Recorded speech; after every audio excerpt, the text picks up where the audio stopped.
Assalamualaikum warahmatullahi wabarakatuh. Bismillahirrahmanirrahim. Alhamdulillahi rabbil alamin. Wassalatu wassalamu ala rasulillah wa ala alihi wa sahbihi ajma'in. Alhamdulillah, makasih kepada tuan pengurusi, tuan moderator mini forum. Saya dah tanya-tanya bila soalan nak keluar ni. Dia pasing je kat saya tuan-tuan. Ni untuk kita pada terusnya tuan-tuan dan puan-puan, adik-adik jawatan kuasa masjid, jawatan kuasa karnival ibadah, pegawai masjid, muslimin muslimat, mudah-mudahan dirahmati, diberkati oleh Allah Subhanahu wa taala. Semalam saya berforum di Batu Kurau, Perak, sempena dengan Hari Merdeka juga. Kemudian selepas habis forum, ada orang tarik saya ke tepi. Dia kata bapak saudara dia nak jumpa saya. Jadi saya tanya, bapak saudara nama apa? Jadi bila saya ingat balik, saya kata boleh, saya pun dah lama sangat tak jumpa. Kisah pertemuan saya tu, saya masukkan jejak kasih ni dalam Facebook saya pagi tadi. Siap dengan gambar lagi Abang Lee ni. Berpuluh-puluh tahun tak jumpa, berbelas tahun tak jumpa, semalam jumpa. Dia Parkinson, tangan dua-dua belah Parkinson, mulut tak boleh cakap dengan baik, kaki lemah. Tuan-tuan, itu satu. Ada seorang lagi perempuan, satu makcik perempuan, dia ada kanser otak di kepala dia. Kemudian otak dia membekak di bahagian belakang. Otak bahagian belakang adalah untuk memori. Bila otak bahagian memori itu membengkak, dia mengganggu ingatan. Banyak benda dia tak boleh ingat. Apa benda pun dia tak boleh ingat, melainkan yang dah termaktub, yang dah teringat pada dia, yang tak boleh nak ubah. Surah Al-Fatihah dia mengucap. Yang lain-lain ni lupa dah. Nama orang dia lupa, diri dia pun dia lupa. Sebab otak dia dah mengganggu, bengkak tadi. Akhirnya tak boleh buat ibadat, duduk menung atas katil. Berapa ramai di kalangan kita ni tuan-tuan yang dah tak boleh buat ibadat dengan sempurna. Kerana uzur, kerana masalah kesihatan, kerana masalah yang melibatkan ingatan. Kita masuk tahun hijrah ni bersyukur, masih boleh buat ibadat, masih boleh kumpul pahala sebanyak-banyaknya. Sebab benda yang kita nak bawa menghadap Allah bukan kereta yang kita bawa parking kat luar. Kereta tu tinggal. Bukan rumah kita yang duk vacuum setiap hari. Rumah pun tinggal. Yang kita nak bawa ialah amalan kita, ibadat kita.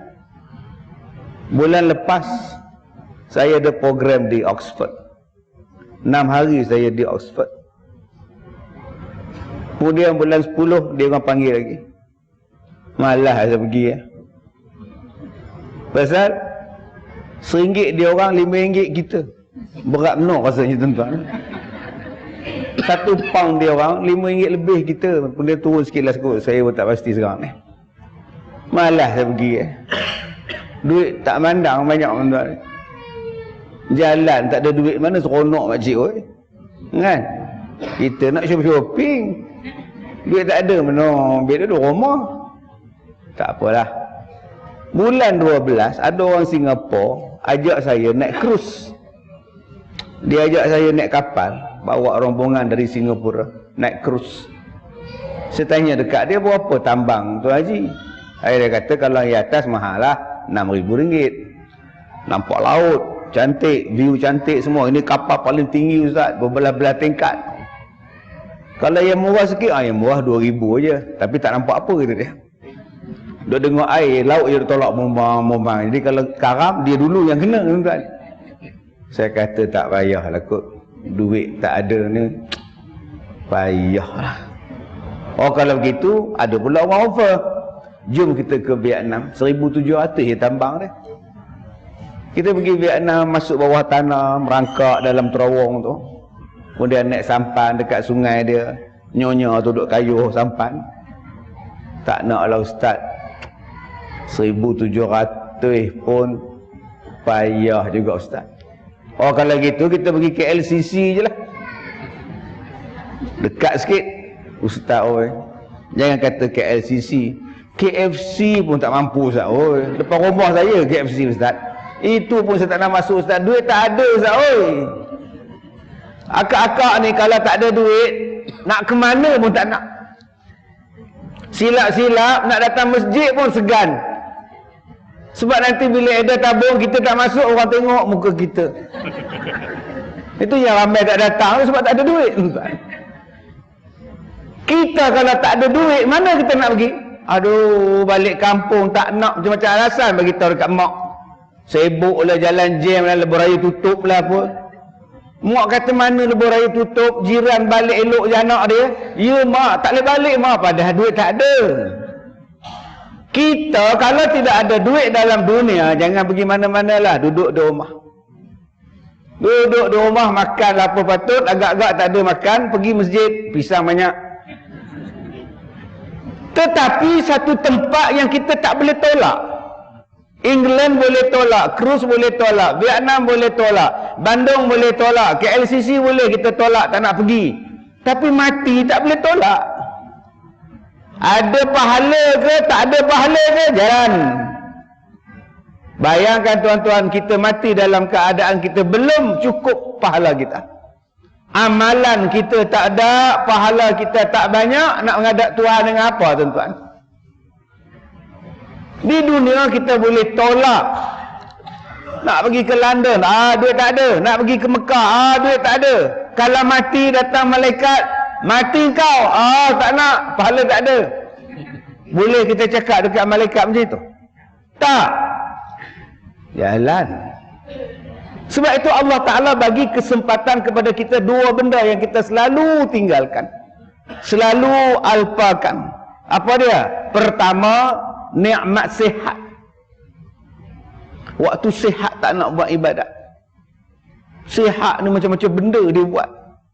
Panjat gunung, panjat masjid tak. Gunung punya tinggi dia panjat, dia kejar dia ular, dia sorok dia hantu. Sanggup dia panjat. Masjid tu cuma ada 3 je anak tangga. Tak pernah kita dengar hantu sorok jemaah masjid. Tak nak pula dia cari pahala di masjid. Ada yang sanggup berkonvoi, naik motor lah. Bukan saya larang pula, tapi melampau-lampau. Pakai boot sampai ke lutut. Yang isteri pula sampai ke peha boot ni. Tak percaya suami naik motor seorang, isteri bonceng di belakang. Takut suami dapat orang siam dia. Pinggang isteri dia gini tegak tuan. Tapi bila sebut nak buat karnival ibadat, macam-macam alasan dia. Datanglah ke masjid, hari ni ada ceramah di Masjid Syakirin, karnival ibadah. Buat di dalam ke di luar? Buat di dalam. Maknanya tak ada kerusi lah, tak ada. Sakit pinggang. Hai, kau naik motor 8 jam tak sakit pinggang pun. Bila sebut pahala, macam-macam alasan. Malam nanti pun ada ceramah tau. Malam, semen malam nak ambil saudara I dekat KLIA. Dia sampai pukul 3 pagi dari Mekah. Ceramahnya 8 malam. Saudara kau turun kapal terbang dari Mekah 3 pagi. Pukul berapa kau nak lepak di sana? Dia kata macam-macam lah, kita lagi awal lagi bagus. Bukan kau nak naik kapal terbang, kena pergi awal. Turun kapal terbang tu nak tunggu air zam-zam pun berjam. Kadang-kadang tuan-tuan, kita sendiri yang tak nak tolong diri kita untuk buat ibadat. Sedangkan ibadat itulah nak tolong kita. Sepatutnya sesuatu yang nak tolong kita, biar kita tolong dia banyak-banyak supaya dia tolong kita di hari kiamat. Mudahkan dia sebab dia akan tolong kita. Dia akan tolong kita. Kalau begitu, mudahkan dia untuk menolong kita di hari kiamat. Apa nama dia? Ibadah. Maka Allah Ta'ala bagi kepada kita kesihatan. Buat. Nombor 2, nikmat yang selalu kita lupakan ialah wal faragh, berlapang, masa yang lapang. Masa lapang ni tak ada apa Ustaz. Duduk gelak di rumah. Anak dah besar, suami dah besar, isteri lagi besar. Apa lagi nak bela? Semua dah besar. Buatlah ibadat. Tak. Buang masa lepak main dam, lepak kedai kopi. Secawan kopi ni melekat tarik dia. Penuh kedai tu. Kita kata untungnya kedai tu ramai betul orang. Ramai apa satu gelas ni 8 jam orang duduk. Bengkerap tu ke kedai tu. Yang untungnya 8 minit habis, 8 minit masuk itu baru untung. Ini 8 jam sampai nak melekat, tertarik dekat gelas dia, tak balik-balik lagi. Boleh minum, tetapi kita ada matlamat dalam hidup. Matlamat kita ialah mencari pahala. Wa tazawwadu fa inna khairaz zadi taqwa. Berbuat bekallah kamu, sebaik-baik bekalan ialah takwa. Kita ni kena buat bekalan. Akak-akak ni orang Syakirin Gombak ni, kalau nak melawat sekolah saya, nak buat rombongan, bawa tak bekalan? Bawa. Ni datang kuliah ni pun bawa bekalan. Tak percaya tengok dalam beg tu. Kari pak ada sikit, kuih seri muka ada sikit. Kalau tengah-tengah lapar, tengah mengaji tu lapar, makan sikit. Tunduk-tunduk makan, lapar. Orang sebelah pula tanya, makan ke? Itu tandanya dia minta, bagilah. Atel dia tak pelawai, katanya tuan. Ini macam Doremi pula ni. Cuba tengok akak-akak ni kalau nak pergi rombongan, dia berbeza dengan kita suami-suami. Orang perempuan kalau nak pergi rombongan tak tidur sebab masak bihun, masak keripap, nak buat bekal dalam bas. Suami marah tak? Tidur. Pukul 12, pukul 1 dah ni, pukul 5 kita nak gerak. Tidur. Abang, kejap lagi dah. Nak keripap ni pun, nak makan dalam bas nanti. Apa nak makan dalam bas panjang jalan, highway tu banyak RNR. Dekat Rawang ada tapah, ada singgah makan, jangan bawa duit je lah. Oh, tidur. Sampai dekat Sungai Buloh, aksiden lori, terlentang tengah jalan lori tu. Stuck di situ dah 3 jam. Agak-agak apa suami cakap? Bukan kau ada goreng keripap ke tadi? Sudah dekat. Pandai pula dia tanya, bukan kau ada goreng keripap ke semalam? Siap. Sebab itu, tuan-tuan, itu namanya bekalan. Sama ada engkau nak makan ke, engkau tak nak makan ke, tu lain pasal. Tapi bekalan dah ada. Kalau start lagi bagus, bekalan dah ada. Kalau tak start pun tak apa, alhamdulillah. Begitulah amalan yang kita nak bawa. Bukannya susah, kata Rasulullah. Bila kamu lalu saja di mana-mana, kamu tengok ada taman-taman syurga, singgah sekejap, ambil kebaikan dia. Namanya ialah majlis ilmu. Nak balik kampung, kenuri kahwin pukul 12. Sekarang pukul 10, awal lagi datang kejap. Abang pergi mana? Ada ceramah. Kan kita nak pergi kenuri. Habis ceramah, kita kenurilah. Bukan kita yang kahwin. Tak, macam dia pula akad nikah. Pukul 8.30 dah siap dah. Mak kahwin je ada ni mak. Kalau otak kamu kahwin kata dia. Habis tu macam mak pula yang kahwin ni pasal. Buat ibadat dulu tuan-tuan. Nak meniaga nasi lemak, meniaga lah. 6.30 pagi dia buka dah. Apa salahnya 6 suku baca sekejap satu muka surat Al-Quran sebelum turun meniaga? Aku akan dapat pahala dulu. Boleh tak? Tengah-tengah duk berniaga nasi tu, kuih ke apa, datang satu abang, satu akak ke bawa anak kecil dukung, duk menangis. Ambil satu kuih nah, sesedekah ke anak. Cari satu benda yang boleh mendatangkan pahala, sebab benda itu yang akan bawa kita ke hari kiamat. Permasalahan dia tuan-tuan, nak buat benda-benda itu susah. Tuan-tuan ingat senang ke? Senang ke? Bila sebut aku nak jadi baik, ingat senang ke? Allah akan dorong kita jadi baik ke? Tak. Cabaran akan sampai. Liyabluwakum ayyukum ahsanu amala. Surah Al-Mulk. Linabluwahum ayyuhum ahsanu amala. Suratul Kahfi. Allah Ta'ala sebut ujian mesti sampai. Sebab tu ramai orang yang tak tahan dengan ujian, tuan-tuan, dia cabut. Dulu tak pakai tudung, balik pada umrah, tergerak hati, dapat hidayah gamaknya, dah pakai tudung. Bila pakai tudung, tawaran berlakon makin berkurang. Berkurang. Tudung daripada labuh tinggal 3 segi. 3 segi tinggal lagi setengah segi. Sekarang buka terus. Saya rasa saya lebih yakin pada diri saya sebab saya telah menjadi diri saya. Habis tu yang awak tudung sebelum ni, mungkin saya terlalu mengikut orang kan. So, eleh kau. Dia boleh sebut so. Dia kata dia lebih berkeyakinan. Dan saya rasa kan, aduh tuan-tuan, ni berapa ramai yang baik, akak-akak ni baik datang kuliah, asal Masjid Asy-Syakirin datang buat program, kita lah paling depan sekali. Asal buat program, kita lah yang terkehadapan sekali. Muslimah sejati kita ni. Allah test suami pula menikah lain. Menikah pula dengan kawan kita yang duduk sebelah kita yang paling depan sekali. Astagfirullahalazim.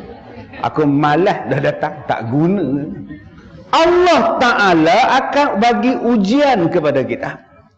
Jadi tuan-tuan, yang dirahmati Allah, sabar banyak-banyak. Sebab tu Allah Ta'ala sebut dalam berapa banyak ayat sabar, dan digabungkan sabar itu sebelumnya wa basyiris sabirin, berilah berita gembira kepada orang-orang yang sabar. Jadi Rasulullah kata ada 3 benda yang siapa yang berperangai macam ini, dia akan dapat nikmat.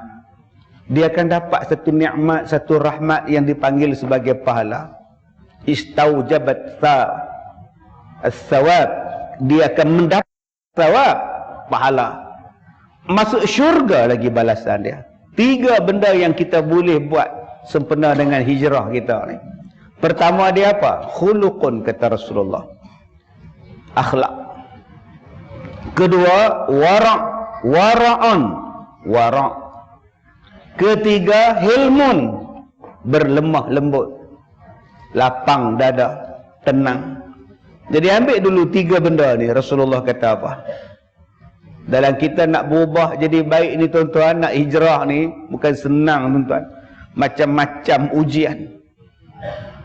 Baru ni saya buat program dengan 13 orang maknyah. Dulu bagi maknyah lah. Kemudian sekarang tak tahu macam-macam, LGBT lah, bapuk lah macam-macam. Saya buat program dengan 13 orang sempena Hari Raya Korban. Saya suruh pakai jubah.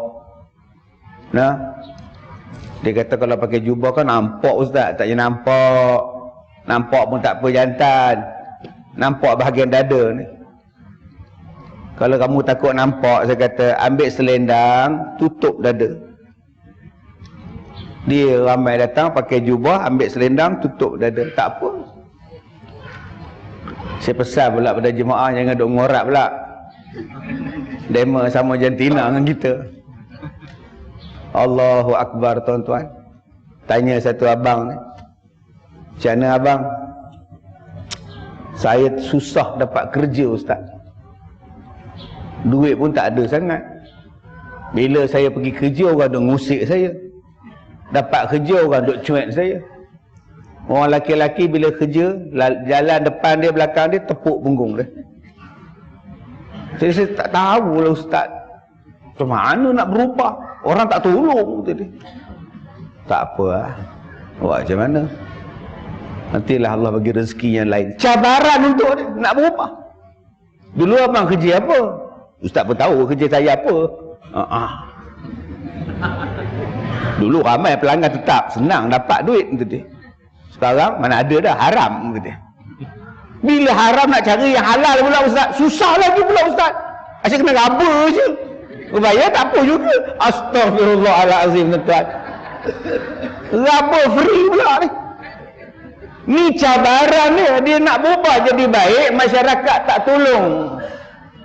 Masyarakat kutuk, masyarakat perli, masyarakat ambil kesempatan. Bila nak bagi, nak sambung dia berubah ni tuan. Nak bagi balik keyakinan tu. Pilihan abang ni tepat.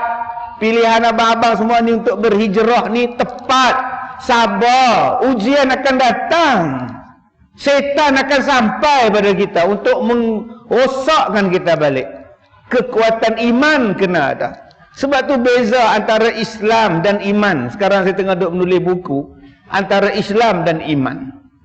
Sebab ramai orang hari ni dia mengaku dia Islam, tapi dia tak sanggup menghadapi ujian Allah. Ujian Allah itulah yang nak mengesahkan iman kita, menaikkan darjat iman kita. Kalau kita takut menghadapi ujian, kalah dengan ujian, bila kita nak betul-betul mengatakan aku beriman pada Allah?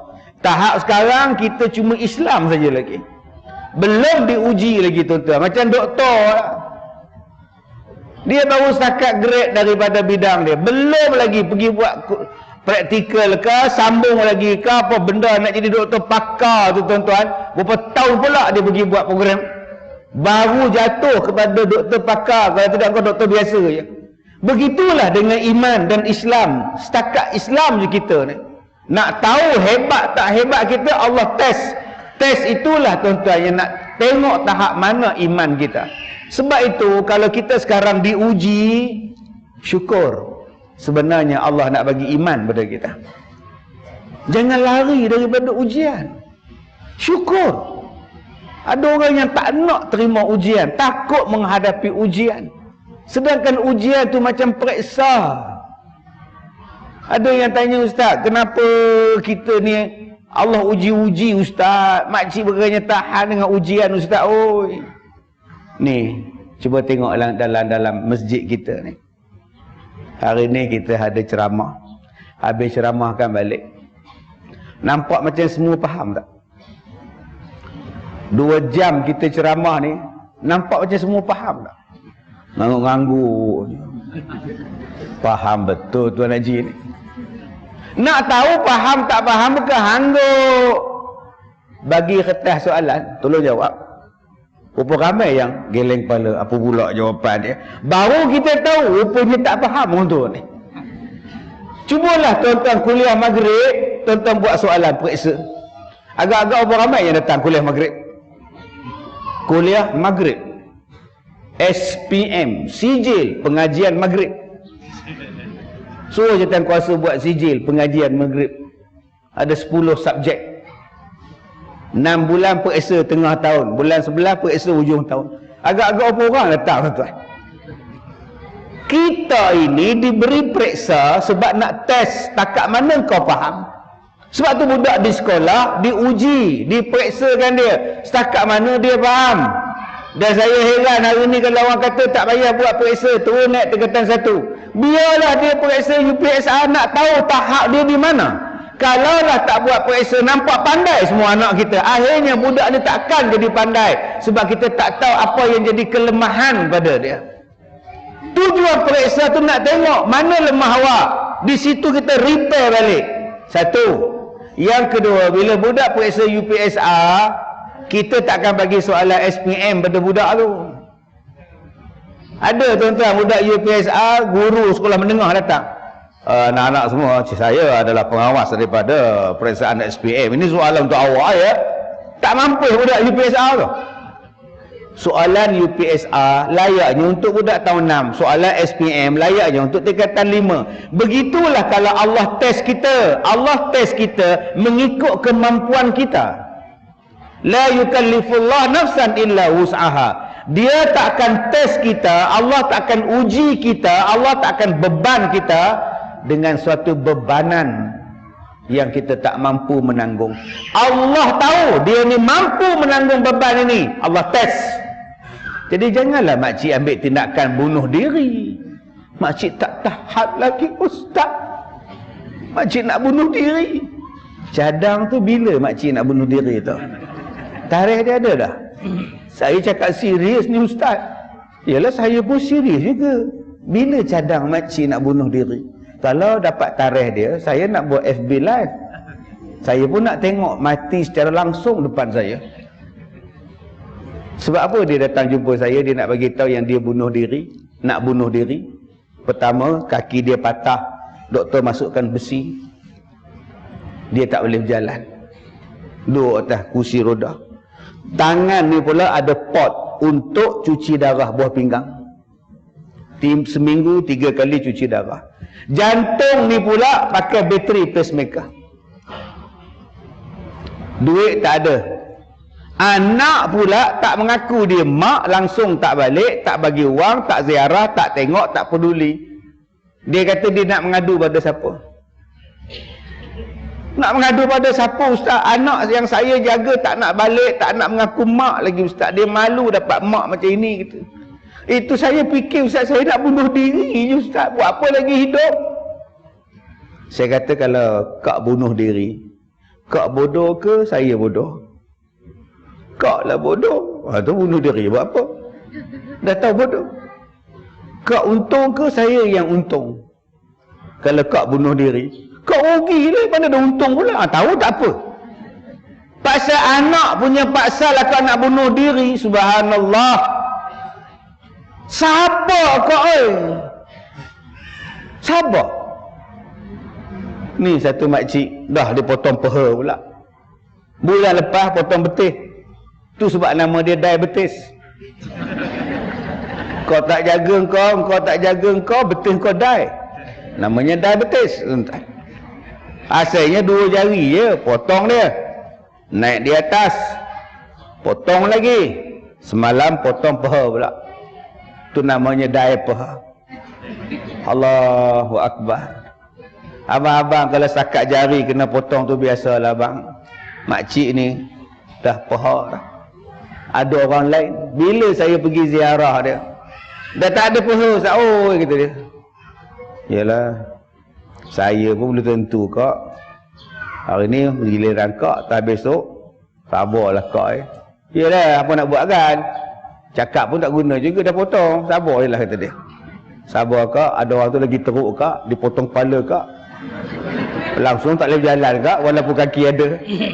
Yang benda faham, tak faham sudah. Akak kaki tak ada, kepala ada lagi. So boleh hidup ke kak? Yang tu putih kepala. Kak naik motor. Dia naik motor, accident dia jatuh motor, dia menggelongsor, kena dengan guardrail tu. Divider guardrail tepi jalan tu, yang besi tu. Putih kepala. Doktor polis ambil kepala warna besi hitam. Gini, hoi, tak ada kepala. Sabar kak. Macam mana ujian daripada Allah, Allah hapus dosa kak. Sebab tu Nabi sebut kepada kita, nak dapat pahala ni apa? Akhlak. Khuluqun. Kalau kita ni orang semayang tak berakhlak, belum terbaik kita. Allah uji kita macam-macam supaya Allah nak tengok kamu ni macam mana berakhlak. Ada orang yang sihat, subhanallah, bila sakit haram jadah. Ni dia maki lutut dia. Lutut ni pun haram jadah betul ya. Hei, kan dulu alhamdulillah sakit sikit engkau dah cakap haram jadah. Mana akhlak kita? Sebab tu akhlak datang daripada mana? Akhlak datang daripada perkataan. Kalau saya penceramah, perkataan saya jahat, saya belum penceramah yang terbaik. Belum. Saya belum lagi penceramah yang memberi manfaat. Kalau kata-kata saya memaki, kata-kata saya mencarut, kata-kata saya ni tak layak dikeluarkan, saya keluarkan juga. Saya bukan penceramah yang baik sebab saya tak berakhlak. Nak tengok orang yang berakhlak, tak berakhlak, nombor 1, tengok pada kata-kata dia. Ada orang yang datang rumah kita, rumah baru siap, baru masuk seminggu, dia datang ziarah. Masuk dalam rumah, condemn terus. Ni plaster ceiling ni patutnya kau tak boleh warna-warni macam ni tau. Dia macam nampak macam crowded sangat tau. Patutnya you plain je tau. Hei, geramnya aku. You tak tengok betul-betul ke dia punya touch-up tu nampak tu macam oi. Pergi pula ke dapur, ya Allah, kabinet ni patutnya kau dia tak boleh sangat hitam tau. Dia macam orang macam ni, nama dia tak berakhlak. Sebab mari ke rumah orang menyakitkan hati orang. Masuk rumah orang, tambah-tambah rumah dia baru beli, habis dah banyak duit. Pujilah, ya Allah, seronoknya kau leha. Aku tak ada rumah sendiri leha. Kau dapat juga, ya Allah, seronok, syukurlah ya Allah. Tak keseronok leha tu. Pergi ke dapur pula, ya Allah, yang inilah yang kabinet aku minat sekali leha. Oi, ya Allah, kau dapat leha. Tak keseronok leha tu. Ni tidak duk kondem menantu. Manalah kau jumpa menantu ni leha, ya Allah. Boleh tak cakap perkataan yang baik? Orang yang tak berakhlak, asal dia bercakap je kondem. Akhlak buruk nama dia, tak dapat pahala tu. Dah ke masjid dah bagus, semayang berjemaah dah bagus, mulut jahat. Waktu duk ambil wuduk tu, Bilal azan, Allahu Akbar, Allahu Akbar, berhenti dia ambil wuduk. Udah tak ada orang lain nak bangnya pun. Apa kata dia? Dia rasa dia baik, tapi dia dah ngutuk hamba Allah. Boleh tak diam? Teruskan ambil wuduk. Dan dia seorang boleh azan. Kita ngutuk dia, mulut jahat, orang tidak berakhlak. Nombor 2, akhlak datang dari mana? Perbuatan. Ini perbuatan, cara duduk, cara berjalan, cara berdiri, cara makan. Saya kalau kuliah maghrib ke, kuliah maghrib tak apa lah. Kalau ceramah macam ni, orang perempuan duduk depan, paling saya takut. Apa yang saya takut? Banyaklah, antaranya apa? Ada sekali saya ceramah tu, saya duduk tengok belah lelaki, tengok belah perempuan. Ya kak, ada satu akak tu buat astagfirullahaladzim. Aduh, sabar je lah tuan-tuan. Saya tak tengok tu dah, takut saya lah. Karena umur 60 lekat 70, kalau 16 tu boleh lagi tuan ini. Tuan. Nombor 2 yang saya takut, orang perempuan duduk depan ni, dia orang lenguh, bersila, lenguh. Akhirnya dia lunjur kaki. Terpaksa lunjur. Nak lunjur tu, nak bersila balik, dia terangkat kain depan je. Yang kain hak bawah dia terangkat atas. Patut nak angkat dua-dua belah. Dua-dua lapis kain tu bukan betul. Dia terangkat sebelah. Saya pula tak tengok. Allah. Yang mana faham, tak faham sudah tuan. Jadi yang mana akak yang nak lunjur kaki tu, nak betulkan balik kaki tu, angkat kedua-dua jenis kain anda tu. Jangan duk angkat bahagian atas aja. Kadang-kadang tuan-tuan kita tak berakhlak, masuk tandas tak berakhlak. Cuba berakhlak. Masuk tandas baca doa. Sebelum masuk, jangan duduk dalam tu baca doa. Ini dah duduk dalam tandas baca doa. Allahumma lakal sumtu. Buka puasa dalam tandas tuan-tuan. Sebelum buat apa-apa pun, jadi orang cerdik. Buka paip. Ada air tak? Ada. Barulah buat. Barulah duduk selesaikan hajat. Ini tidak. Dia selesaikan hajat dulu, baru dia buka paip. Sudah. Tak ada air pula. Duk menjeritlah tandas tu. Comeng tak menyusahkan orang. Kerah dulu buka. Sebab setengah paip, bila kita buka, keluar air. Setengah paip, bila kita pulas dia, tak ada air. Lagi teruk tuan-tuan, setengah kepala paip, bila kita buka, dengan kepala paip cabut sekali. Akhlak ni dia ajar semua benda. Sebab tu kalau kita ikut yang Rasulullah kata, kalau kau berakhlak, selesai. Dalam kita nak jadi baik ni tuan-tuan, Allah test macam-macam. Di situ salah satu yang Allah test ialah akhlak kita. Kadang-kadang kita dah bagus, berubah. Dulu tak pernah semayang di masjid, di rumah, di masjid, tak pernah datang masjid. Sekarang dah jadi ahli masjid, bagus. Tapi tengok pakaian kita pula bila datang masjid. Pakaian selekeh, bercanggah dengan ayat Quran, khuzu zinatakum 'inda kulli masjid. Pakai lawa-lawa cantik-cantik, hias cantik-cantik bila ke masjid. Kita pula dengan busuk, jubah dah 2 minggu tak basuh, kain pelekat pula dah senten naik ke atas. Rupanya yang dia pakai lipat belah atas, satgi sembahyang isyak, dia turun pula ke bawah pula tuan. Dia keluar tandas tu. Akhlak dia. Kita dah duduk dalam satu tempat yang baik, tuan-tuan. Sayang, akhlak kita tak jaga. Ada setengah masjid tandas kotor. Ada surau, tuan-tuan, yang taik cicak ni, subhanallah. Kita nak sujud tu, duk tengok tang mana tak ada taik cicak. Tang sini boleh. Rupa-rupanya taik cicak wah kaki kita pula. Astaghfirullahalazim. Orang tak vacuum, orang tak bersih. Sedangkan kita berada dalam rumah Allah. Jadi tuan-tuan, Allah dah pilih kita, jom kita berakhlak. Perkataan yang baik, percakapan yang bagus, akhlak yang bagus. Yang ketiga, akhlak datangnya dari pakaian. Dari pakaian kita. Pakaian yang menjadikan kita selesa untuk kita buat ibadat. Ada orang tanya pada saya, Ustaz, ya, seronok kan jadi orang lelaki-lelaki? Kenapa? Yelah, pergi mana-mana pun tak payah buat telekung. Pakai seluar, pakai t-shirt, pakai kemeja, dah boleh semayang. Macam kita orang perempuan susah kan? Pergi ke mana-mana pun telekung. Jangan kata susah, senang. Saya cakap, yang semayang duk pakai telekung ni, belah-belah negara yang hujung dia ada sia-sia je. Malaysia, Indonesia. Kalau akak berpakaian yang membolehkan akak semayang, tak payah pakai telekung pun tak apa. Ini akak berpakaian ketat. Tu macam mana? Seluar jin ni ketat lah. Baluk punggung macam nangka.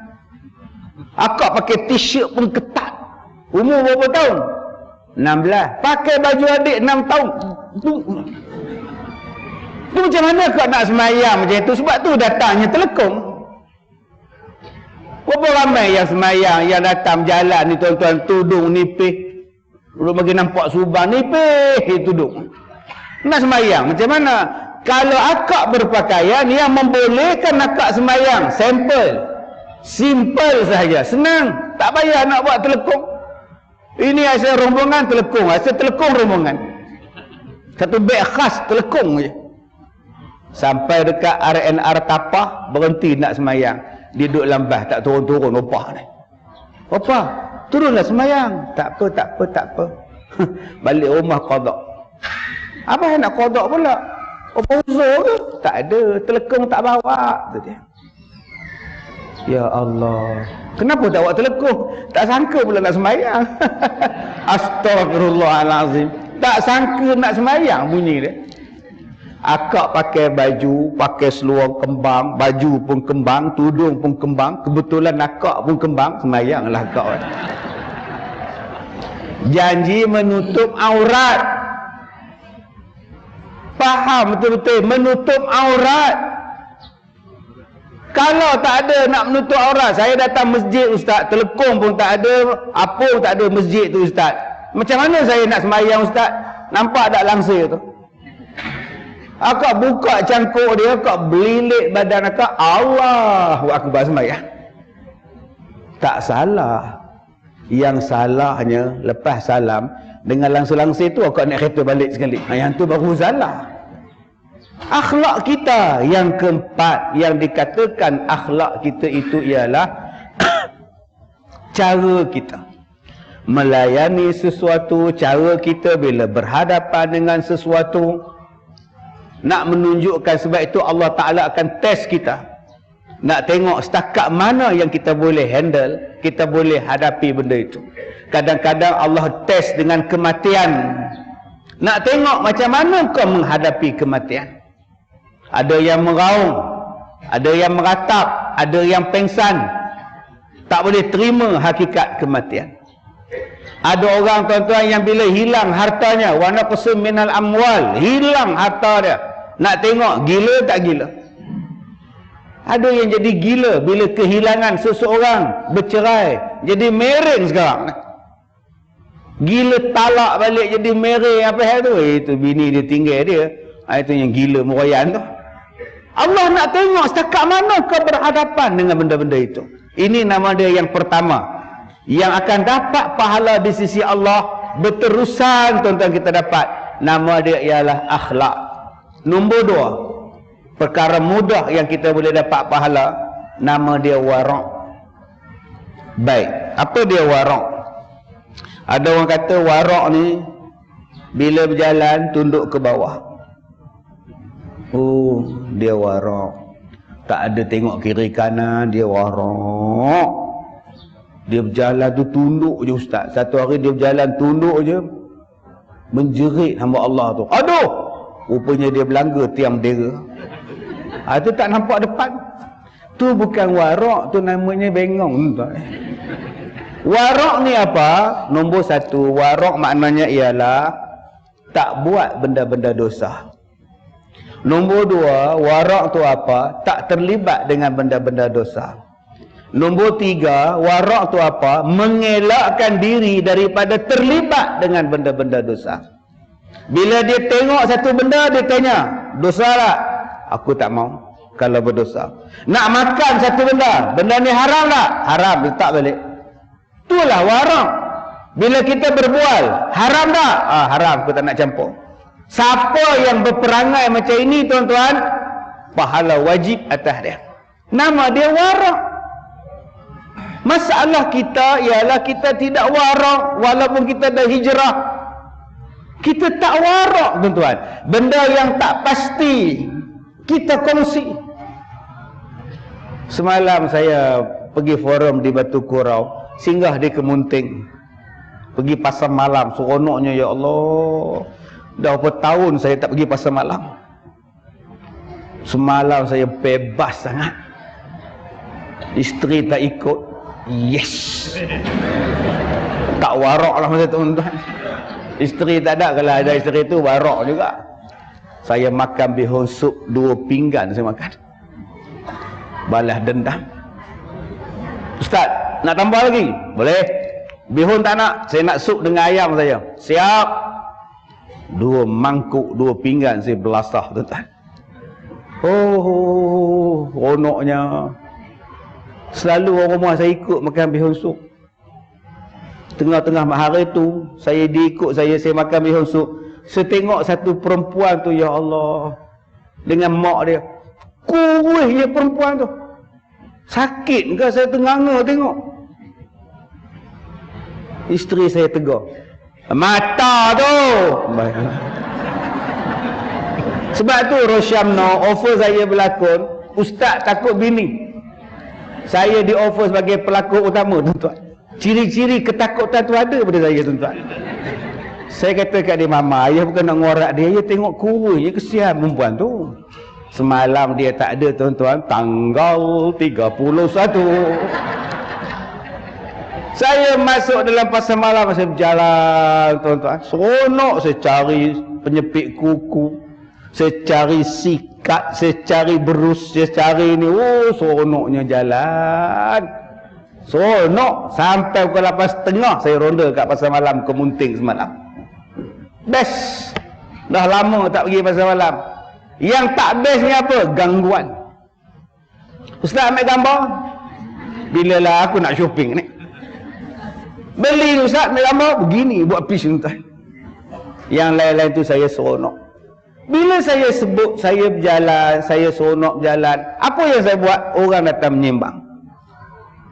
Lepas maya orang menyembang, lepas makan bihun sup orang menyembang, elok nak suap bihun sup orang menyembang. Saya ni layan sajalah. Ustaz, saya nak jemput ustaz ceramah. Boleh ha? Oh tak boleh pula. Macam ni ustaz, saya nak tanya dari hati ke hati lah. Kenapa ada masalah? Berapa bayaran ustaz sekali ceramah?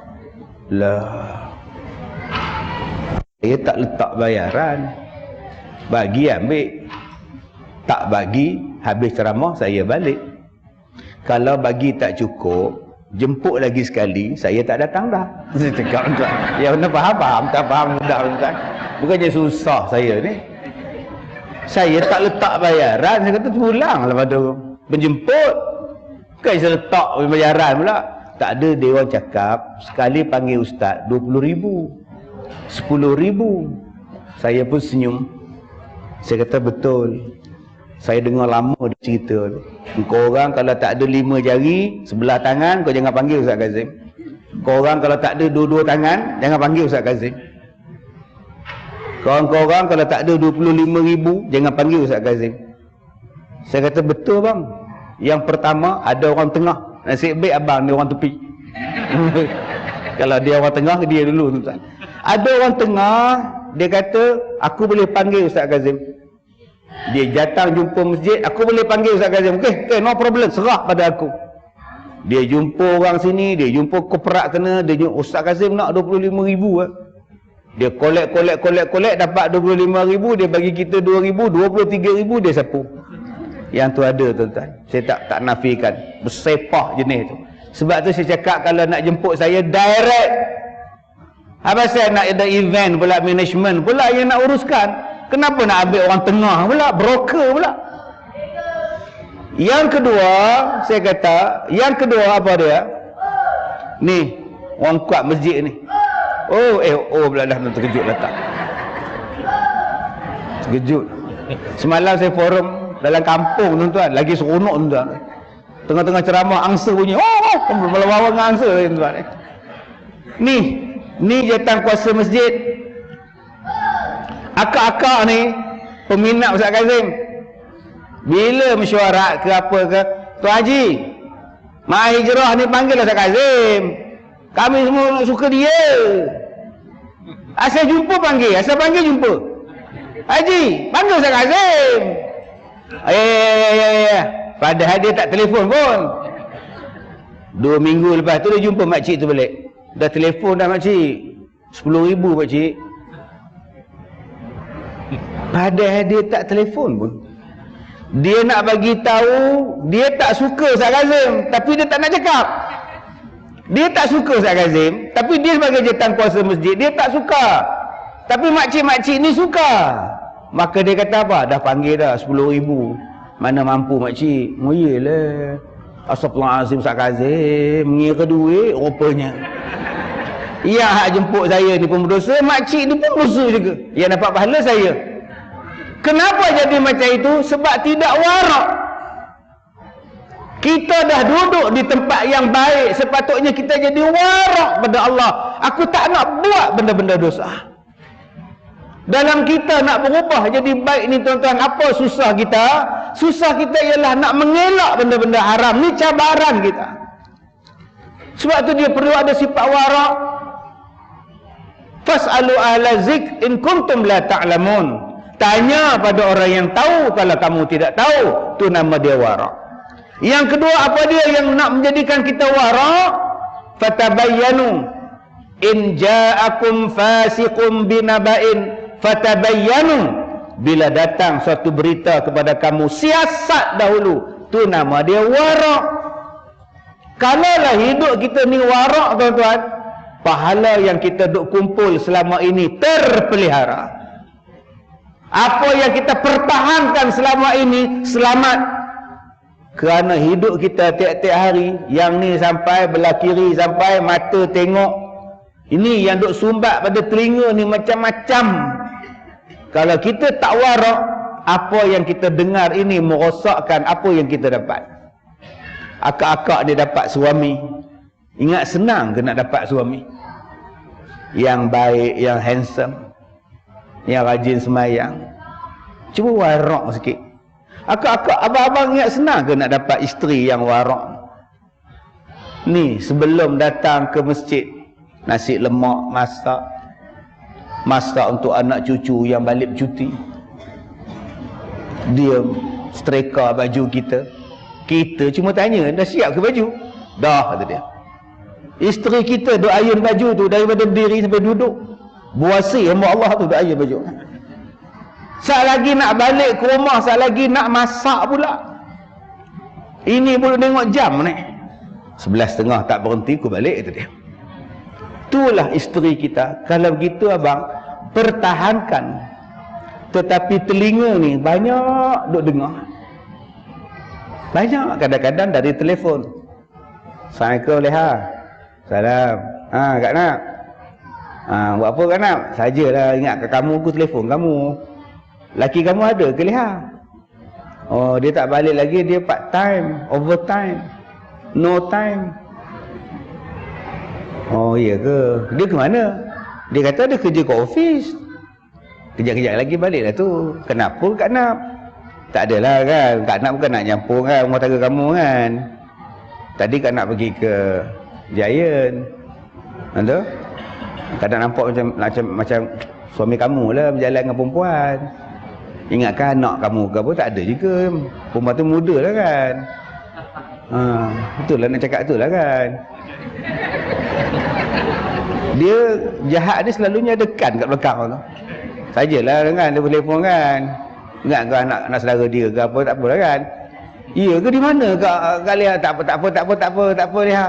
Yalah Kak nak nampak bila? Tak apa saja cerita kan. Tak apalah sajalah, tak ada apalah. Assalamualaikum. Tu tak telefon. Agak-agak suami dia balik nanti apa jadi? Suami duduk menyandar atas kursi. Penatnya banyak kerja betul. Oh ya ke? Bukan penat pergi Giant kot. Giant apa bendanya? Pejabat. Oh, ingat ke Giant? Nak tahu kalau ada orang ikut teman-teman pula berjalan ke Giant kan seronok. Abang kan kata abang overtime. Yelah, orang tanya je pun kau pergi Giant. Nampak? Nak masuk tidur lagi, abang cakap, abang pergi mana? Aku kata, daripada abang dah tukar aku. Aku kata aku pergi overtime aku duduk pejabat. Bukan mau pergi Giant ke? Perempuan tu siapa cakap? Yang kita jaga anak dia sebab tu dia. Pompang. Kalau gini abang ceraikan saya. Baik. Talak satu aku bagi. Nasib baik satu. Dua-dua tak sabar. Suami angkat kain baju, belah, tidur kat hotel bajet. Seminggu. Mak dah. Datang balik Kak Nak. Leha, buat apa tu? Tak ada lah. Aku nak beritahu, rupanya bukan laki kamu kat Giant hari tu. Nampaknya dia rupanya bangla mana tak tahu tu dia. Sajalah beritahu kan, takut kamu salah faham kan. Kalau otak kamu, kata badan muka kuntan. Boleh tak bila kita dapat satu-satu benda siasat dulu? Tu nama dia warak. Kalau benda yang tak patutlah. Masalah kita hari ni banyak benda yang kita rosakkan orang merosakkan kita ialah tidak ada warak.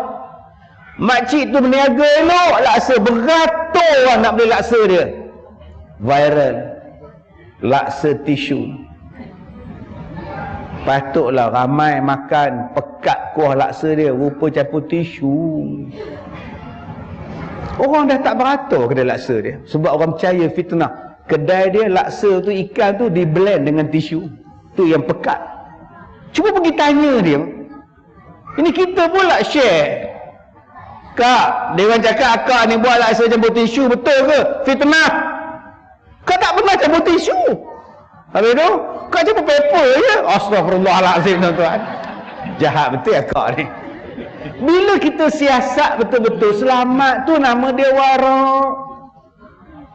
Melainkan tak dapat dielak. 2-3 hari ni saya naik ke terbang je tuan-tuan. Tahu saya. Hari tu saya naik terbang nak turun di Ipoh, JB Ipoh. Saya pun duduk, kita akan mendarat. Sebentar lagi tegakkan tempat duduk anda. Bukakan tingkap anda. Macam mana aku nak buka tingkap ni tuan-tuan? Pasangkan tali kereta anda. Saya pun tegak. Tiba-tiba bunyi kuat. Oh, dia naik pula berterbang.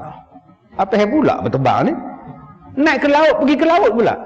Kita akan mendarat di lapangan terbang antarabangsa Pulau Pinang sebentar lagi. Aku nak ke Ipoh. Apa yang ke Pulau Pinang pula berterbang ni tuan-tuan? Oi.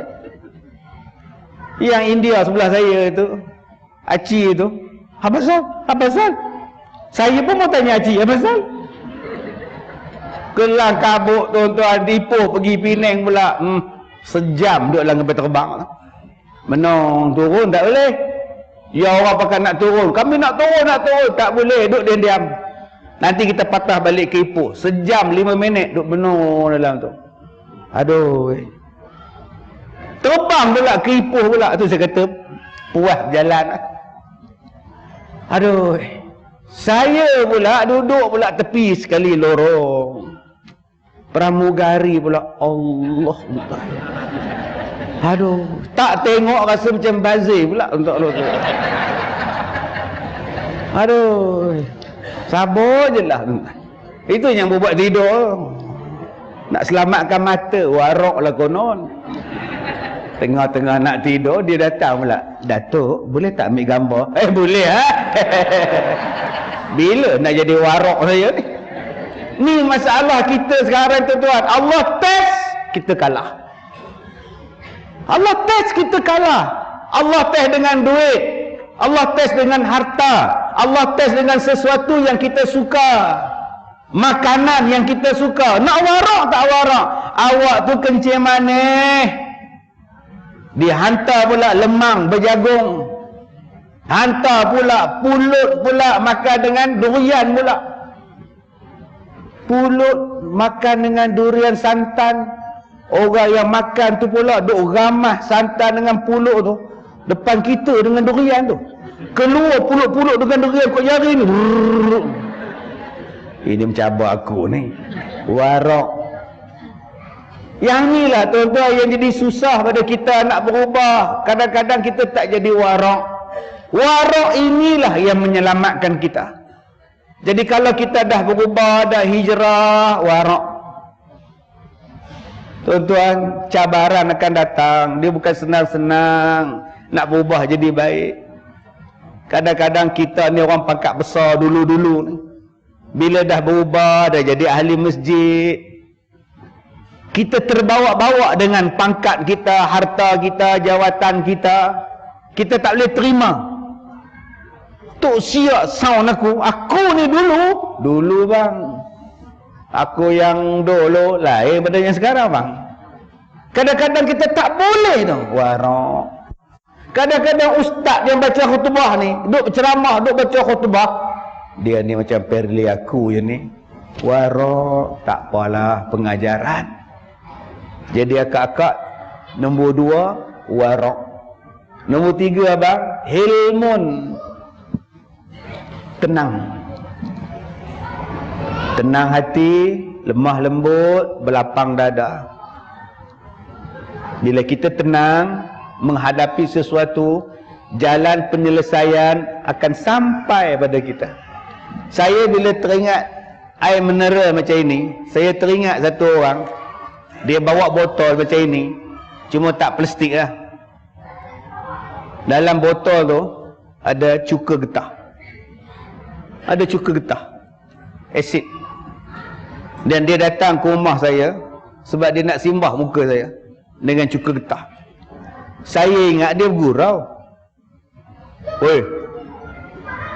Ya. Oi Kazim. Ya saya. Kamu kat mana? Kat rumah. Kenapa bang? Aku datang jumpa kamu ni. Apa pasal? Ada hal apa? Aku nak simbah muka kamu dengan cuka. Faham? Oh iya ke? Datanglah jemput. Abang dari mana ni? Aku di Selangor. Tunggu. Aku datang. Kata dia. Petang tu sampai tuan-tuan. Saya ingatkan dia bohong. Dia bawa betul cuka. Sudah. Menjerit kat pintu pagar. Saya pun telefon pegawai saya. Min, mai datang kejap.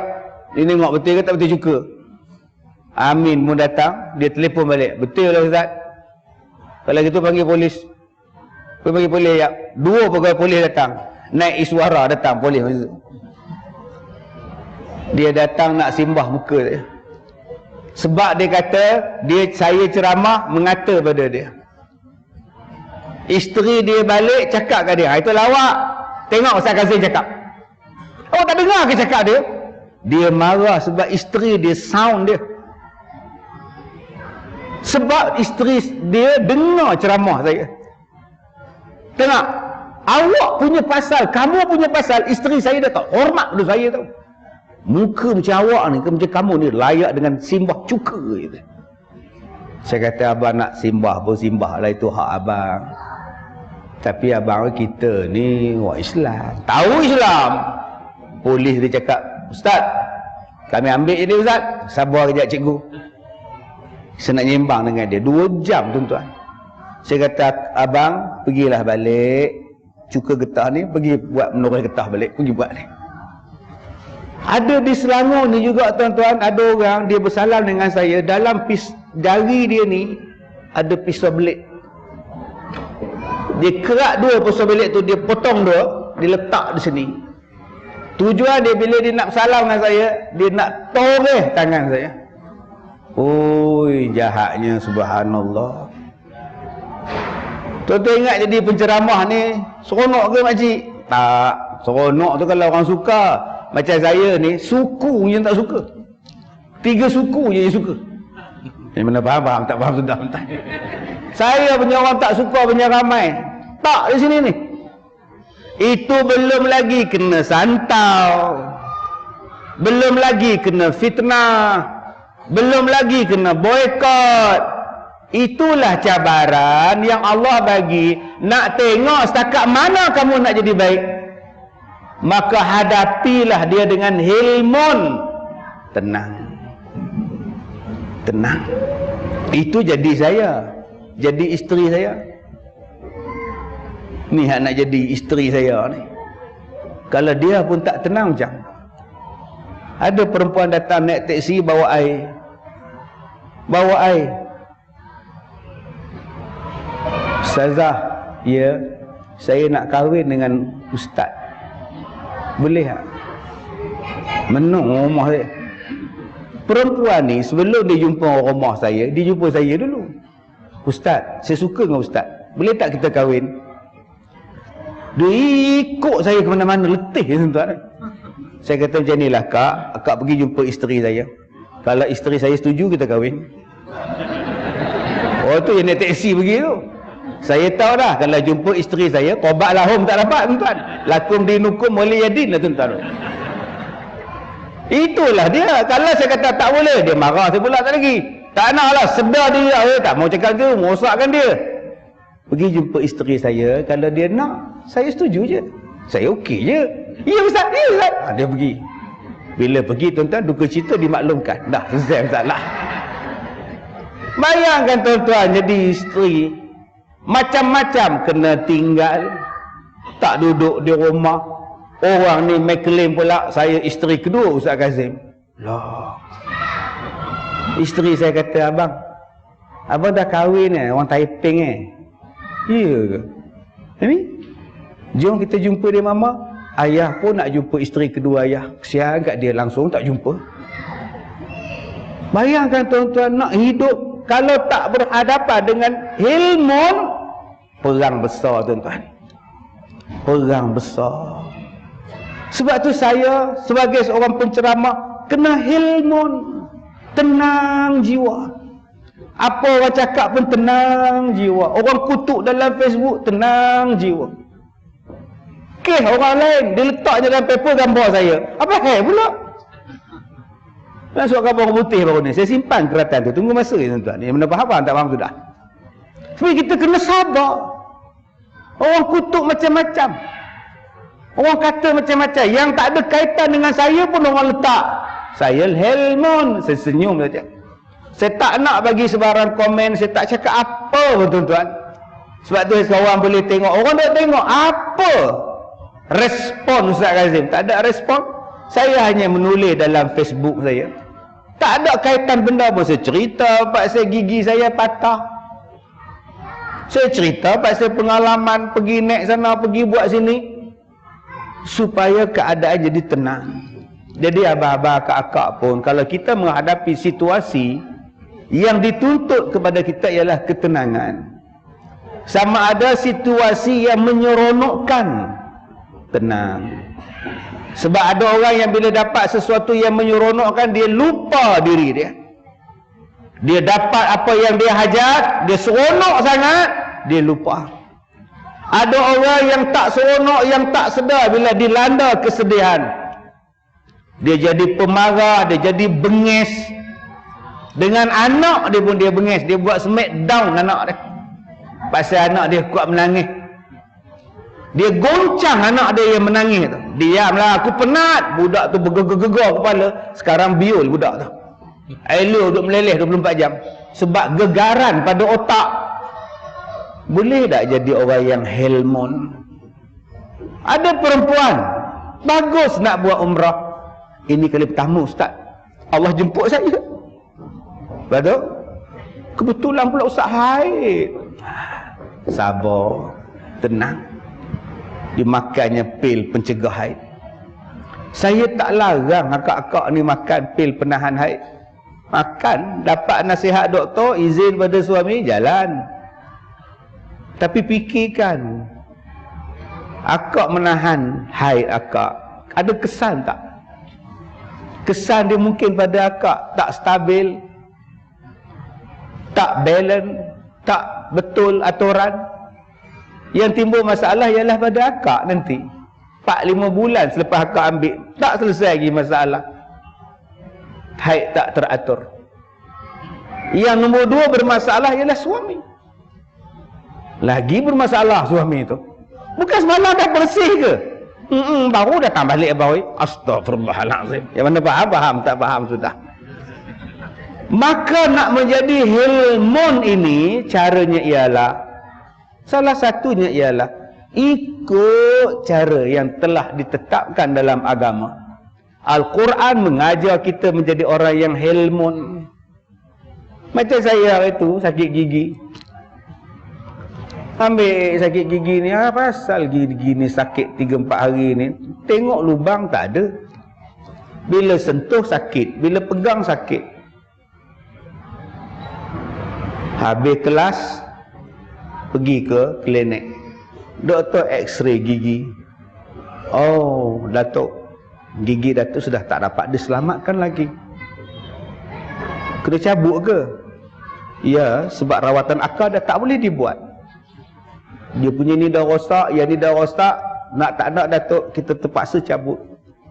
Aduh, cabut pun cabut lah, nak buat macam mana dah. Dah tak boleh buat apa, secara nak buat rawatan akal, tak boleh.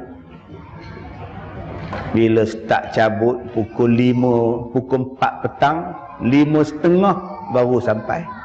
5.30 baru dapat keluar gigi saya. Punya lama tuan. Bergoncang-goncang kepala saya.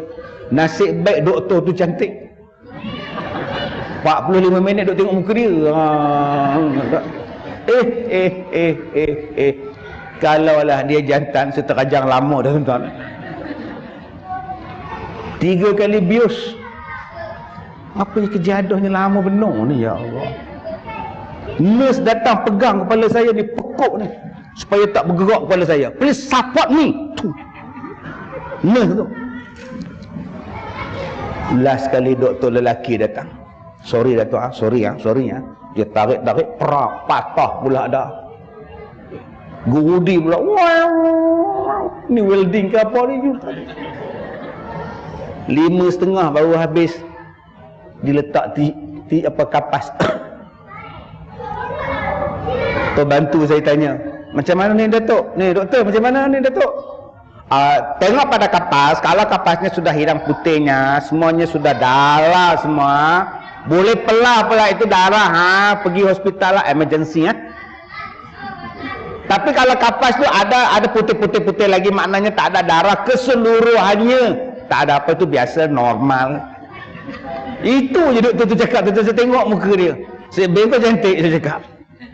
Dia kata kalau kapas tu merah semua darah, tak ada yang putih langsung, pergi hospital, emergency kata dia. Sebab dia makan ubat cair darah. Pukul 12 malam tak selesai, udah satu plastik dah kapas. Orang rumah kata, abang jom lah hospital abang, oi. Jom. Saya kata sabar lah, sikit lagi malas. Pergi hospital kan dia jahit ke apa tu, nyusahkan abang lagi pula. Biarlah, penuh darah. Jomlah abang. Dah mama ke tepi, duduk tepi sikit. Orang sakit gigi ni kan boleh tampar tu tepi sikit ni. Saya ambil surah Al-Fatihah, saya baca surah Al-Fatihah, saya baca selawat tafrijiyah, lepas tu saya baca selawat syifa, lepas tu saya baca surah Hud ayat 44. Lepas tu saya ambil kapas tadi, saya tekan dia, tabbat yada abi lahabin wa tabbat, sesumbat, berhenti darah dia tuan. Itulah ubat, itulah ayat yang menghentikan pendarahan. Itulah nama dia hilmun. Jangan buat tindakan membabi buta yang merosakkan kita balik. Sabarlah, tenang dulu, sabar dulu. Ada jalan penyelesaian dia. Cuma masalah dia kita tak jumpa. Kita tak sabar. Helmon tu tak ada. Bila isteri kata, abang ceraikan saya. Okey, cerai. Sabar, helmon. Mak mertua datang jumpa akak. Dia ambil jari dia, dia lak dekat sofa. Nampak habuk. Pergi ke dapur pula. Ini nampak minyak. Awak tak gunakan Ezion ke? Kata dia. Hai mak mertua aku. Sabar, helmon. Kadang-kadang Allah test suami bawa balik mak duduk dengan kita. Mak mertua. Suami kerja, kita pula menghadap mak mertua tu. Basuh berak dia, mandikan dia, suap dia. Sambil suap pula duk ngutuk kita. Basuh berak pun kita buat. Bila adik ipar datang, kakak ipar datang ziarah mak dia orang, mak mertua tu boleh kutuk kita.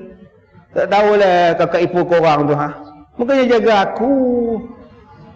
Berak pun bukannya nak basuh sangat pun. Tak tahulah kakak ipar korang tu. Sakitnya hati. Dan lebih menyakitkan hati, kakak ipar pula macam ini mengajar kita. Kak Long, mak tu dia tak boleh sangat tu makan kan, Kak Long. Ingat tau. Padahal dia datang ziarah 3 jam je. Tapi jari Kak Long. Nampak tu mak Kak Long. Aku gigit jari kau kan. Helmon. Sabar. Tenang elok-elok. Orang yang sabar, orang yang tenang elok-elok buat sesuatu benda, balasan dia mesti baik. Mesti baik. Sabarlah banyak. Kita faham. Tak payah kita nak mengadu ke orang. Suami saya tu gatal bawa mak dia. Saya tak tahulah tau. Saya ni macam isteri ni macam tak tahulah, macam tak ada apa dia tu. Mak dia je. Akak bersyukurlah dapat seorang suami yang prihatin pada mak dia. Sebab orang yang berbuat baik dengan mak akan dapat rahmat daripada Allah. Ni kita pula suami langsung tak jenguk mak dia, kita happy pula. Suami langsung tak tengok mak dia. Saya rasa bahagia tau. Suami saya apa-apa pun dengan mak saya je. Dengan mak dia langsung tak balik. So seronok sangat. Raya haji, raya puasa, dipa balik, Christmas, semua balik rumah mak saya. Padan muka mak dia. Maknanya akak ni dah putus rahmat. Sebab nak dapat rahmat daripada Allah ada 4. Nak dapat rahmat daripada Allah ada 4 kata Rasulullah. Pertama, awa miskinan. Jaga orang miskin. Kedua, warahimat dhaif. Berkasih sayang pada orang yang lemah. Ketiga, warafaiq bil mamluk. Lemah lembut pada hamba. Dan yang keempatnya, wa anfaqa alal walidain. Yang baik dengan mak bapak. Orang yang baik dengan mak bapak dapat rahmat daripada Allah. Suami kita ni baik dengan mak dia, kita sebagai isteri pun dapat rahmat. Isteri abang-abang ni baik dengan mak dia, abang dapat rahmat. Kenapa kita nak marah gitu? Ni kita marah suami kita nak pergi tengok mak. Nak mana tu bang? Nak tengok mak je. Apa tu? Yang kita ni kejap je pun. Abang tengok mak je. Boleh tak cakap? Abang nak ke mana? Nak tengok mak. Kejap. Hantar agak-agak kat mak. Buatlah bekas. Bagi kat suami, hantar agak-agak. Itulah isteri, helmon. Suami pun sampai rumah mak dia. Duk tengok mak dia. Mak dia tanya, kamu tak buat apa-apa ke, Din? Tak ada, datang nak tengok mak je. Tengok mak dia, tuan-tuan. Itu 3 suku nama dia. Subhanallah. Yang faham, tak faham sudah, tuan-tuan.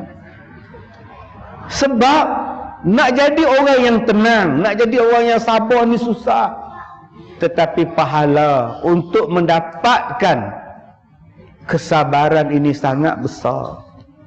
Dan saya cakap pada tuan-tuan, berkat daripada kesabaran, berkat daripada ujian sangat manis.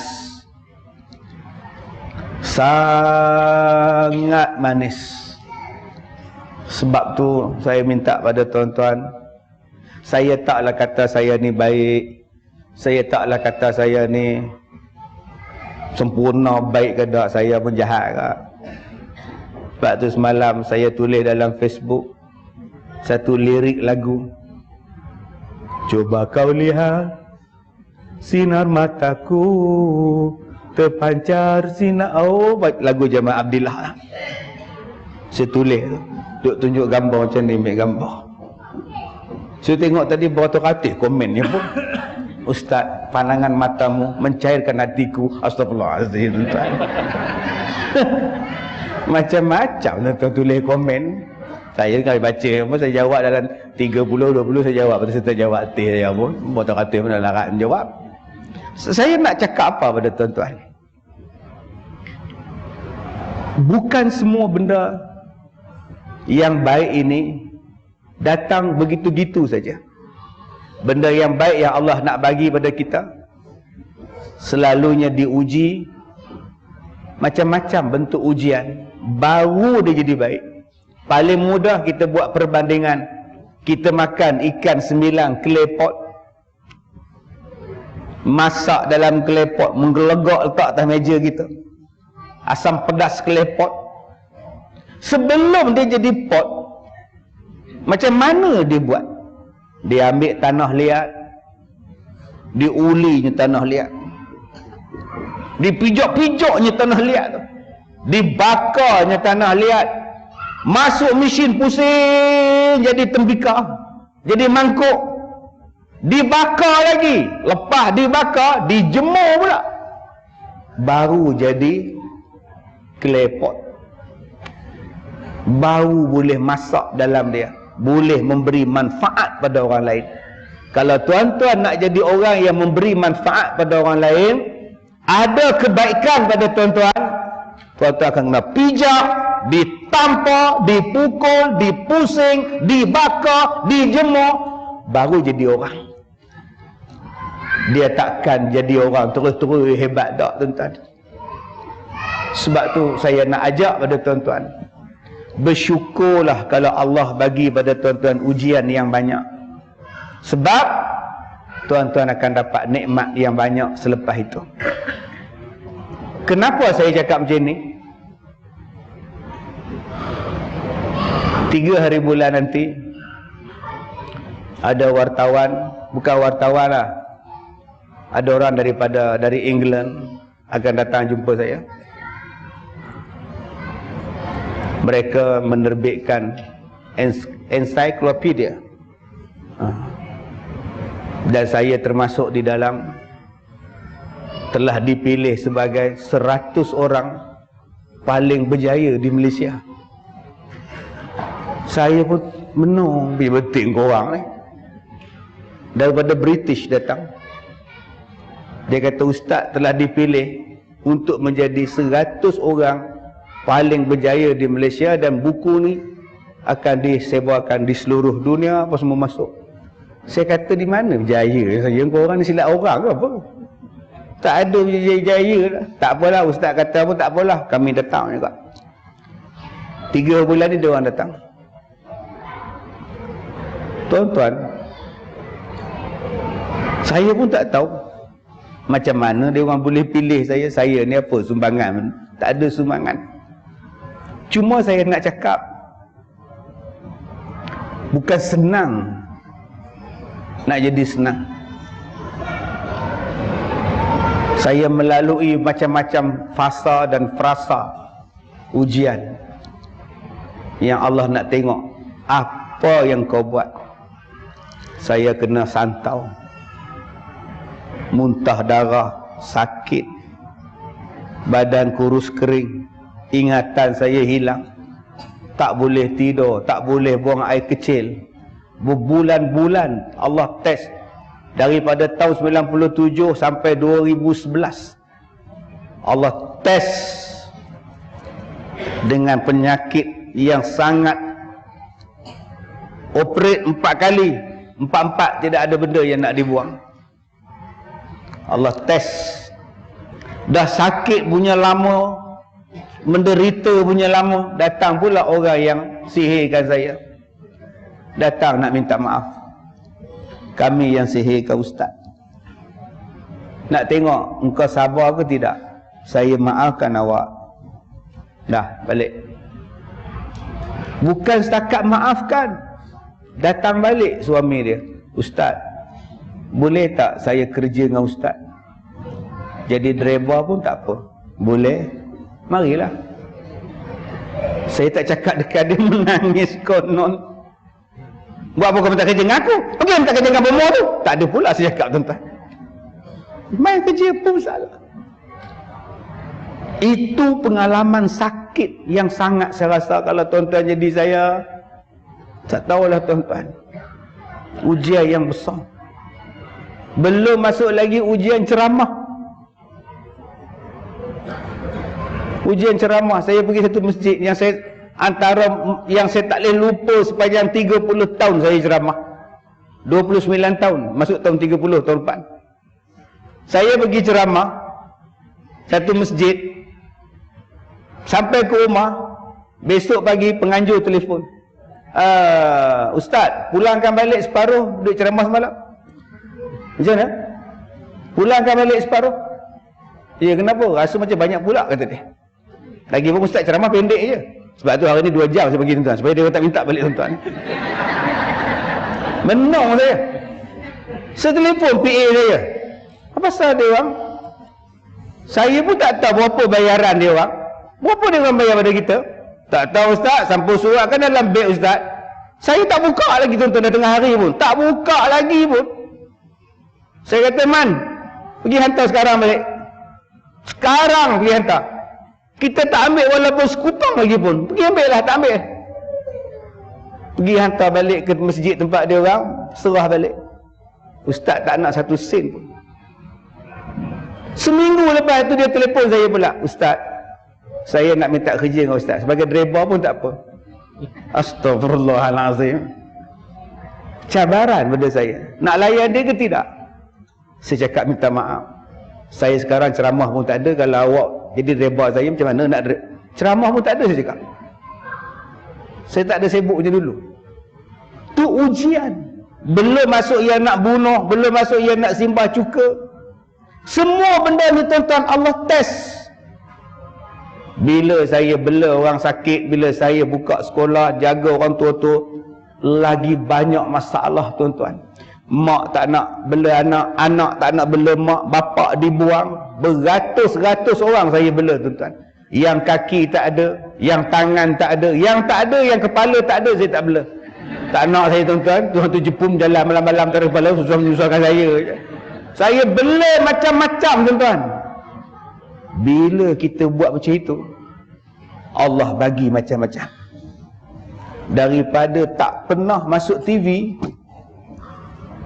TV panggil. TV panggil. Mula-mula panggil TV 9. Lepas tu RTM. Lepas RTM, TV 3. Lepas TV 3, kalau dah jodoh. Allah. Setiap TV muka saya. Melainkan CCTV. Setiap semua tu. Nampak tak? Lepas keluar TV tuan-tuan, saya dah tak boleh kuliah maghrib lagi dah. Saya ceramah seluruh Malaysia, sampai Singapura, sampai Brunei, Thailand, Arab, sampai Mesir, Beijing, Vietnam saya pergi tuan-tuan. Australia semua pergi. Allah bagi tak? Allah bagi. Allah bagi ni tuan-tuan, subhanallah. Sekolah ni daripada kecil. Tanya Datuk Ayub kita ni, Datuk Ayub lama dengan saya tuan-tuan. Berkembang, berkembang, berkembang. Termasuklah saya pun berkembang. La ilaha illallah. Dulu pinggang saya 32, naik 36 tuan-tuan. Allah bagi macam-macam. Yang paling banyak Allah tolong sakit saya. Dulu kencing manis saya 22. Saya mengajar ke Mensahid. Masa tu dengan abang Alias Salam, duduk kat sini Alias Salam. Dia buat CD saya. Rakaman di Kemensahid Zoo Negara tu. Bila buat di situ, waktu saya ambil wuduk, saya pitam. Saya terduduk dekat tempat wuduk. Orang hantar saya ke klinik. Kencing manis saya bacaan dia 22. Tak boleh bangun, tak boleh berjalan, nanti pingsan. Bawa balik ke Ipoh, dia orang nak hantar hospital sini. Saya kata tak nak. Balik Ipoh. Bila balik ke Ipoh, tuan-tuan masuk wad, baru dapat tahu saya ni ada kencing manis lah, apalah Allah. Tahun itu tahun saya nak pergi haji. Nak pergi haji, doktor tak luluskan sebab tinggi. Allah turunkan jadi 6. Saya boleh pergi haji 2005, 2006. Allah bagi ubat, tuan-tuan. Sekarang bacaan gula saya 5. Makanlah apa durian ke apa pun 6. Sebab tu saya suka durian. Tak makan tinggi pula kak. Allah bagi dah sekarang stabil. Sampai saya sakit jantung. Bila saya tinggal 4 minit, kalau lambat lagi, doktor kata saya tak dapat diselamatkan. Doktor tak sangka saya ada 3 jantung yang tersumbat.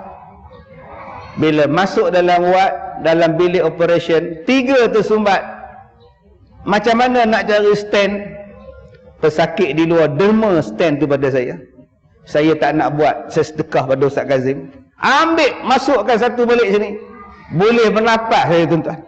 Kalau tidak, tak ada lah saya lah, habis lah. Dengan izin Allah, Allah bantu sampai tahap macam itu. Tak rasa nikmat tu, tolonglah buat apa yang saya cakap tadi. Helmon. Sampai saya nak balik, orang cakap tak payah naik kereta, tak payah naik flight balik Ipoh.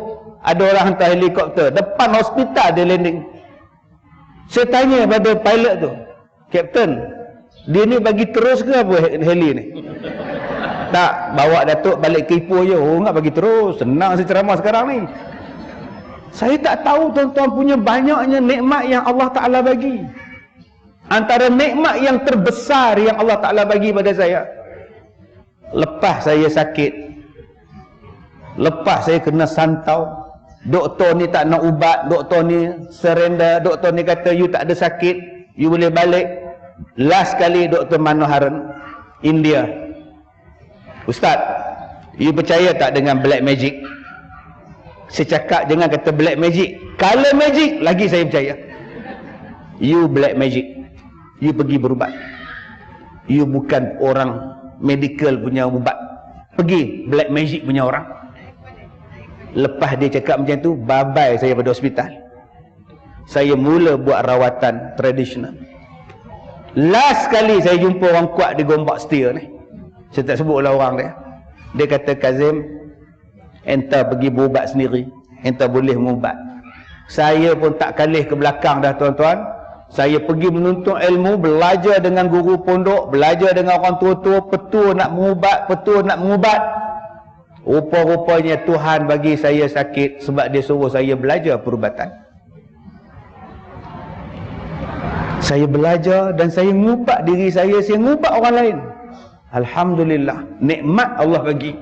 Sebab tu akak-akak, kalau kak nak jadi orang yang mengubat orang, mintalah kena santau. Insya-Allah. Akak jadi bomoh lepas nikah. Sebab tu saya simpan ilmu perubatan itu bertahun-tahun. Daripada 2011 saya simpan sebab arwah bapak saya mimpi bapak tiri saya, jangan mengubat orang, ceramah saja. Lepas tu saya stop, saya tak mengubat orang, saya mimpi. Bila kawan saya meninggal, sahabat saya meninggal tahun lepas, Anwar dan Mukhtar meninggal, saya takut saya meninggal pula. Ilmu yang banyak yang saya dapat belajar hilang dengan kematian saya. Sebab itu, tuan-tuan, saya mula mengajar perubatan. Setiap kali kuliah saya, petua-petua yang saya buat untuk manfaat orang ramai. Di antara yang tadi yang saya sebut, ayat menghentikan pendarahan, sama ada luka, sama ada haid, sama ada pendarahan, bleeding dan sebagainya. Saya belajar, tuan-tuan. Sampailah yang sekarang yang saya duk tumpuk ialah rawatan kanser. Buat. Sebab selama ni saya diam. Tapi saya takut petua-petua yang saya ajar ni hilang begitu sahaja. Jadi, tuan-tuan, itu benda yang Allah nak bagi kalau kita sabar, redha dan sebagainya. Dan tuan-tuan depan saya ni pun banyaknya ujian, masing-masing mengikut tahap masing-masing. cara masing-masing. Sabarlah tuan-tuan. InsyaAllah sebenarnya Allah nak bagi benda lain pada tuan-tuan. Saya ucapkan ribuan terima kasih dan tahniah pada Jawatankuasa Masjid kerana menganjurkan program pada pagi ini. Saya minta maaf, masa panjang pula saya ambil dekat 2 jam. Sekian, wabillahi taufiq wal hidayah. Assalamualaikum warahmatullahi wabarakatuh.